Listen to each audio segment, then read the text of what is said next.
Јас сосема накратко, колега Панчо Минов, јас и вие на крајот на криштата не сме најважни во државата. Ние овдека застапуваме интереси на граѓаните и треба доследно да го правиме тоа. Во оној момент вие кога изјавивте дека всушност зголемувањето на цените на горивата не влијае на стандардот на фирмите и граѓаните, ние тука се испровоциравме затоа што велите на патиштата, улиците и паркинзите биле преполни. Ова полошо не можевте да го кажете.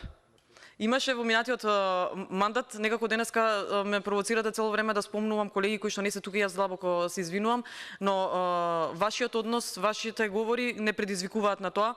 Имаше една колешка која доби надимак дизел, токму заради ова неограничено, велите, како неограничено движење по патиштата, па уште тоа да го ограничите.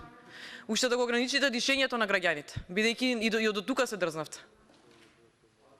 Ние можеме да реплицираме цел ден, ама немојте со празни флоскули и со вакви изјави, затоа што вие паѓате во очите како пратеник во очите на јавноста, ме сваќате. Ама вие ми се обраќате мене лично, а јас ви зборувам пак во интересот на граѓаните. И сега ајде демагоги цел ден ке терам. Што чувствувам? Кого навредува? А ти претходно мене нели ме навреди? Ама процедурално, вака се, ние можеме денеска процедурално сите членови заменици да реагираме на ваквата реторика и јас ве замолувам како председавач да прекинувате колеги кога вака лично прозиваат.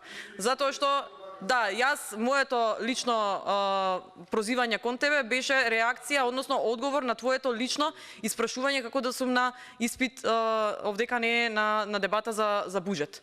Вие го испровоциравте тоа и сега ќе си ги трпите последиците. Што да ви правам? Кога не зборувате за интересот на граѓаните, кога си гледате лични интереси, така е. Сега ќе си трпите критики како што велите на лична основа. За жал во ова собрание тоа стана пракса.